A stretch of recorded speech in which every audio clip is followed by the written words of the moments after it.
Solomon Islands in PNG to learn more about political parties. I think that's a good thing for us to take back. Warwagira and Mask Festival open in East New Britain. And 50th gold for PNG from lawn bowls. This is National EMTV News with Neville Choi. Good evening and welcome. This is Wednesday's news. Papua New Guinea's organic law on the integrity of political parties and candidates has attracted Solomon Islands to learn from it. Solomon Islands Political Parties Commission is here on a fact-finding mission to understand how PNG has developed a very good party system. This finding will help PNG's neighbor to make changes to its Political Parties Integrity Act. The Solomon Islands Parliament is expecting to table the amended law by mid-next year. The visiting delegation has a twofold desire, and that is to understand how PNG's Integrity of Political Parties and Candidates Commission implements its own act, as well as reviewing its Political Party Integrity Act, something the current government is undertaking. Current government and even the opposition group are coalitions that are created by political parties formed under the Act. But we've also seen some structural deficiencies, some inherent weaknesses in our own political system, as well as the law. I think that's a good thing for us to take back because it allows us to have the opportunity to test a law. The Solomon Islanders say PNG has developed a strong political system because all fundamental laws like the electoral laws, the PNG constitution, the parliamentary system and the political party systems have very strong connections. Specific provisions within your laws that we have been able to look at over the course of the last few days that give us a direction on the kind of changes we need to make. During discussions today, Registrar of PNG's Integrity of Political Parties Candidate Commission, Dr. Alphonse Gelu, said the revised OLIPAC law is more focused on political parties rather than individual candidates. However, he said there is still room for more amendments to the law due to some parts of the provisions are not being clear, especially the standing orders of Parliament during the election of a Prime Minister. Michelle Amba, National EMTV News. Rural and urban local level governments throughout the country are slowly being empowered by the national government. As foreign investment interests grow, the national government is slowly building capacity at the lowest levels of administration. The 313 rural and urban local level governments throughout the country remain under capacity. Bethany Harriman looks at capacity building at the lowest levels. The need to empower and build capacity in the local level governments isn't confined to the rural areas of Papua New Guinea only. In Lae City, the urban local level government needs more funding to be allocated in order for it to improve police manpower and deliver other vital services. A community leader from Lae's West Taraka suburb says the area needs more policemen and women to contain the law and order problems. This is just a snapshot of the funding needed to build capacity in Lae's urban local level government. In the rural areas of Papua New Guinea, political heads are directly empowering their districts for the benefit of foreign investment. Yanguru Sausia District Authority is building roads, providing electricity and building police stations with 100 million kina funding from the national government. Get ready! Local foreign national come and reside in our district for the first time. On the other side of the parliament benches, Deputy Opposition Leader Sam Basil is also doing the same for his Bulolo district. It's the closest government out of the three arms of government, very close to the people. Bethany Harriman, National EMTV News, Lae. The St. Patrick's Teperoy Primary School in Wakunai, Central Bougainville, which has been affected by rising sea levels, will finally be relocated to higher ground. Parents and citizens are now happy with this initiative taken by the National Airports Corporation in helping them with the relocation exercise. Fabian Hakelitz files this report.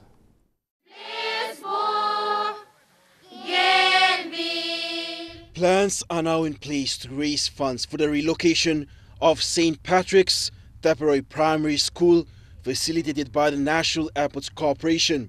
The project will cost around 5 million kina in total. Walking or planning room finish.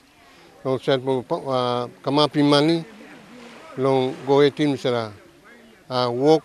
Teachers told EMTV News high tide has disrupted classes, fearing the school is sinking fast. We just stop on time for it. Because time high tide come. Time tide is strong. I mean, bring him all get us all what I go inside and I come up in this lab now where school is stopping. With this initiative, the story will change fear into joy. Namila thank him and I see lo. I'll be me palo locate school banita.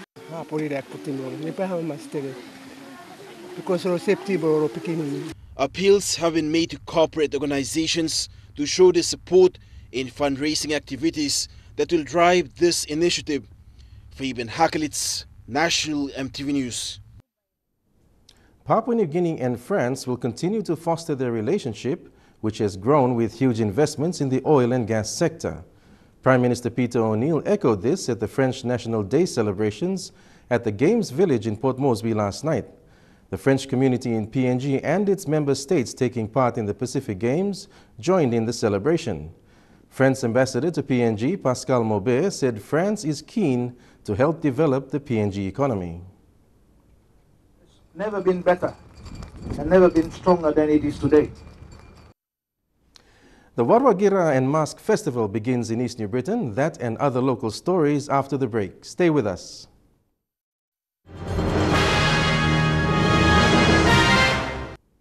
Welcome back to the news.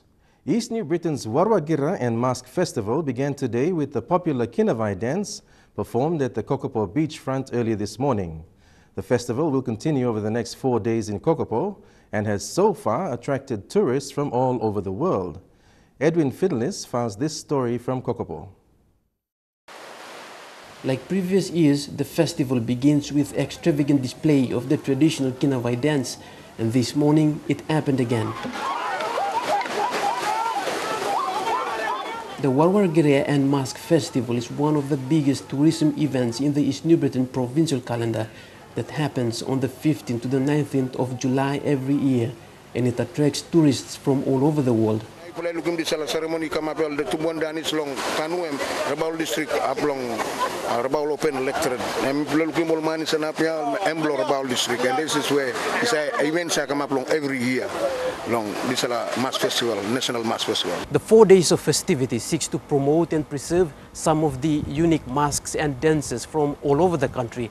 Now some of them are the oldest but are still in existence. Always I work him every year, and this is always I give all district. And to a larger extent, the East New Britain people want to make sure that they remain true to their cultures as true Papua New Guineans with roots. Edwin Fidelis, National EMTV News, Kokopo. The National Petroleum Company of PNG has paid another record of 86.4 million kina dividend to the state through the IPBC. NPCP Managing Director Wapu Sonk said this is despite falling oil prices. During the check presentation today, NPCP Managing Director Wapu Sonk announced the company was able to deliver positive results. He said the state-owned National Oil and Gas Company delivered a record of 86.4 million kina on top of the 415 million kina paid last year. NPCP is only a joint venture partner in the PNG LNG project, holding 16.4% of the state interest project. It's a half-yearly dividend check. This means NPCP only get dividend distribution from the project when ExxonMobil does make dividend distribution. State and Enterprise Minister Ben Micah said, pertaining to the state's revenue from the PNG LNG project, other form of revenue related comes in the form of tax, royalties and development levies. Been declared to be paid today to IPBC. However, he said the only onus is the falling oil prices in the world market. Eric Arupma, National EMTV News. 15 women from Northern Province are disappointed with their provincial administration after they claim it failed to fund their trip to Port Moresby. They say over 20,000 kina was allocated for the women to participate in the 2015 Women in Business Exposition, but the money remains unaccounted for. The women met with Northern Governor Gary Juffa this morning and will be airlifted to Poponeta with financial support from the Governor's office. These women arrived in Port Moresby 1 week after the Business Expo started, but were determined to showcase their tapa products during the last week of the expo. They brought with them bags, caps and merry dresses, all with the tapa designs. We brought the color. It was an exciting day for these ladies that I brought. They found out the hard way how a government trip could go wrong when they paid their own way into Port Moresby after learning the money allocated for them had gone unaccounted for. It was just straightforward fun for us to come in here. We should be using that money to travel in here, not out of our pocket. This act of unaccountability is described by Northern Governor Gary Jufa as unacceptable, and he said measures are already in place to minimize these kinds of practices. My people are willing to work. I'm willing to work. But the public service machinery, it's not working with us. And it's very frustrating. Takla Gunga, National EMTV News.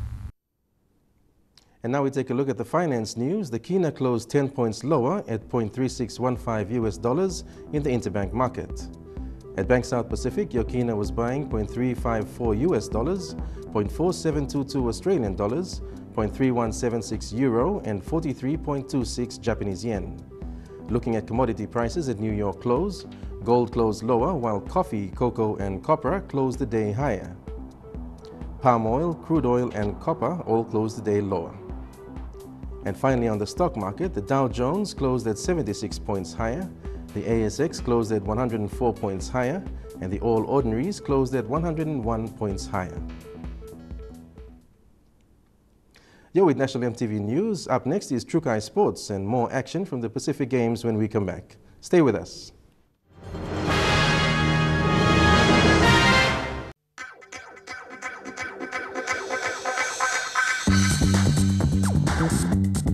Trukai Sports.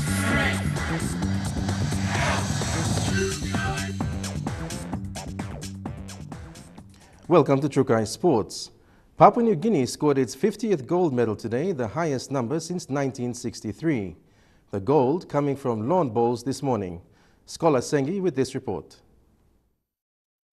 The men's singles Anthony Yogio thrashed Cook Islands' Lawrence Paniana 20 shots to 2 to take bronze in the men's singles event. And after having a rocky start in the first 3 rounds, PNG's men's fours team beat Norfolk Islands 15 shots to 12 to face Cook Islands in the gold playoff today. PNG then went down by 3 shots to Cook Islands to settle for silver. The women's triples team were fringed by Cook Islands 15 shots to 20 in the bronze medal playoff. The partnership between Drew Carlo and young Cecily Simbenali proved a force to be reckoned with out on the greens. Having been unbeaten in the preliminary games, PNG's women's pairs outclassed Niue to earn a spot in the gold medal playoff today. And in a tough encounter, edged out Fiji 18 shots to 13 to take gold. The shy pair added PNG's 50th gold medal to the medal tally, setting a first for PNG in the game's history. I've got one question for both of you. Did you guys know that you guys just won the 50th gold for PNG today? No. How do you feel now? Great. Scholar Sengi, National EMTV Sports. And PNG also picked up gold this afternoon following the gold playoff in the All-PNG tennis affair. Abigail Teriapisa and Mark Gibbons won gold in the mixed doubles finals, beating youngsters Violet and Matthew Stubbings, who settled for silver. And here's a look at the medal tally. PNG is leading by 50 gold, 40 silver, and 38 bronze.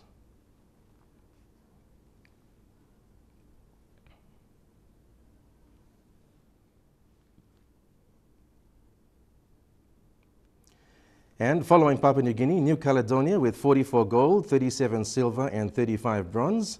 And Tahiti coming in third right now with 29 gold, 24 silver, and 24 bronze.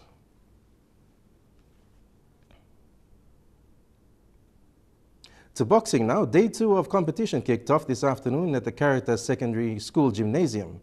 The day saw 3 representatives from Papua New Guinea, with Thaddeus Katua taking the ring first against his opponent, Gaya Natale from New Caledonia. Thaddeus Katua from Papua New Guinea. First to represent Papua New Guinea in the ring today was Thaddeus Katua, fighting in the men's 60 kilograms division, taking on Guyan Atail from New Caledonia. The match saw an intense fight between Papua New Guinea and New Caledonia with only 3 breaks in 3 rounds. First round for both fighters was equally shared as they were both gaining momentum for the second round. Round 2 saw PNG side dominating New Caledonia, taking advantage as the opponent ran out of breath. Round 3 saw Thaddeus taking good blocks and punching his way up, ending round 3 on a high for the men's 60 kilograms division. Thaddeus will fight again in the quarterfinals on Thursday. Now Papua New Guinea will have 2 more fighters compete in this evening's competition. We have Henry Umings in the men's 56 kilograms division and Keama Jonathan as well in the men's 75 kilograms division. Now these 2 events will take place between 6 and 9 p.m. here at the Caritas Gymnasium. Godwin Eki, National EMTV Sports. The PNG Peppers caused a great upset for netball favourite Samoa today, beating them 62-53 in a nail-biting showdown at the PNG Power Dome this afternoon. The PNG netball team is reaching high for gold and have sent the message loud and clear to Pacific Netball Queens Fiji with today's strong performance. The first quarter ended with Samoa leading 19-13. However, the host side proved to be more focused and determined, closing the gap into the second quarter and going neck-to-neck with the visiting side. The Peppers kept the chase on Samoa a point behind and achieved the inevitable with several turnovers from a defense combination of Kilala Owens, Margaret Eka and Neritha Adula. Tiata Baldwin at goal shooter used her height to disadvantage her opponents, and with another outstanding performance from crowd favourite Lua Rikis at goal attack, kept the pressure on sinking the balls for the PNG side. Team Samoa kept up the fight with great shooting from shooters Tanimo and Tu, but the mid-court unravelled under pressure and fell away in the final quarter. The scores for each quarter progressed, with Samoa leading 19-13.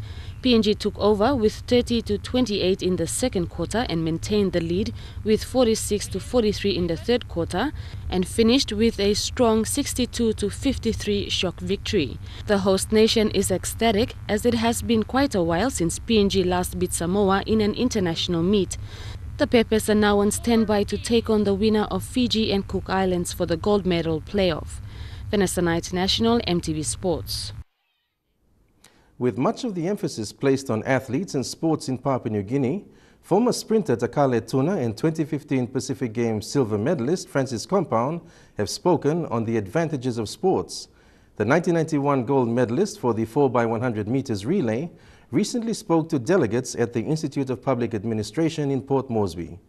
Tuna shared his experience from the 1991 Games and how it molded him. He says athletes are the most fortunate, learning valuable life lessons in sports, which give skills and the will to take on challenges outside of competition. And that's all we got for Trukai Sports tonight. We'll have the weather details up next. Stay tuned. Trukai Sports.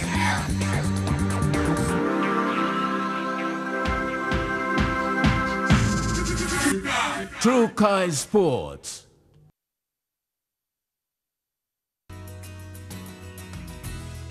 And we take a look at the weather forecast for tonight and tomorrow. In the southern region, all centers cloudy with chances of light rain, except Poponeta, partly cloudy there. In the Momase region, all centers expecting fine weather. In the Niugini Islands region, all centers partly cloudy except for Buka, which is mostly fine. And lastly, in the Highlands region, all centers cloudy, then expecting morning fog. And that's been the news, sports and weather this Wednesday, 15th of July, 2015. We'll be taking you straight after the news to continued broadcast of the 2015 Pacific Games. From the news team, pleasant viewing. Good night.